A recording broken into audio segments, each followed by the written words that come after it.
একদিন একজন গরিব লোক রাস্তায় 10টি টাকা পেল। সে ভাবতে লাগলো, এই 10 টাকায় কি কেনা যাবে। সারাদিন এই 10টি টাকার চিন্তায় সে সময় নষ্ট করে ফেলল। পরে সেই 10 টাকা ফেলে দিল। সে বলল, হে আল্লাহ, এই 10 টাকার জন্য আমি আজ সকাল থেকে আপনাকে একবারও স্মরণ করিনি। সেই সব লোক আপনাকে কিভাবে স্মরণ করে যাদের লাখ টাকা আছে? আল্লাহ সুদ হারাম করে দিয়েছেন, আমরা ব্যাংক বানিয়েছি। আল্লাহ জীবনকে সীমিত করেছেন, আমরা ঘড়ি বানিয়েছি। আল্লাহ পর্দার হুকুম দিয়েছেন, আমরা টিভি, ডিভিডি, ডিশ দিয়ে বেহায়ামি সর্বসাধারণের জন্য করে দিয়েছি।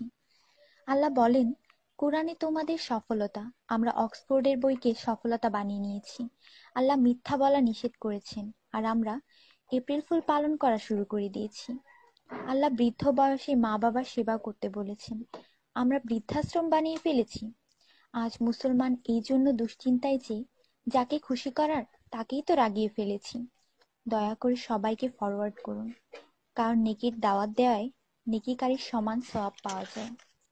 একটু ভাবুন, আজান যখন হয় তখন টিভির ভলিউম কমানো হয়, কিন্তু নজর টিভিতেই থাকে। আর মনে মনে বলি, আজান যাতে তাড়াতাড়ি শেষ হয়। এতেই কি আজানের মর্ম?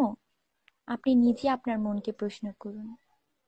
আজানের জবাব দেওয়ার চেষ্টা করুন, যাতে মৃত্যুর পর কালিমা তাইয়্যিবা আমাদের নসিব হয়। অনুরোধ, এই মেসেজটি সবার কাছে পৌঁছে দিন। বন্ধুরা, আমাদের দাওয়াতে যদি কেউ না আসে, আমরা রাগান্বিত হই। আল্লাহর পক্ষ থেকে আমাদের জন্য প্রতিদিন 5 বার দাওয়াত আসে, আর আমরা নামাজ পড়ি না। তাতে কি আল্লাহ আমাদের উপর রাগান্বিত হন না? এটি শুধু মেসেজ না, বাস্তবতা। দয়া করে নামাজ আদায় করুন এবং অন্যকেও উৎসাহিত করুন। যিনি এই মেসেজ পড়েন তাদের উপর আল্লাহ আরো রহমত দিন, এবং যিনি এই মেসেজ ফরওয়ার্ড করেন তার ভালো ইচ্ছা আল্লাহ পূরণ করুন এবং হিদায়াত করুন। নামাজের চিন্তা করুন, ব্যালেন্সের না। আজান শুনে উঠুন রিংটোনের মতো। কোরআন মনোযোগ দিয়ে পড়ুন, এসএমএস পড়বার মতো। জীবন সবসময় থাকবে না নেটওয়ার্কের মতো। নামাজ ত্যাগ করা মানে আল্লাহকে রাগান্বিত করা। ফজর 6 মিনিট, জোহর 15 মিনিট, আসর 8 মিনিট, মাগরিব 10 মিনিট, এশা 18 মিনিট, মোট 57 মিনিট। 80% লোক এই মেসেজ ফরওয়ার্ড করে না। দয়া করে আপনি করুন। আল্লাহ সবার মঙ্গল করুন। আমিন।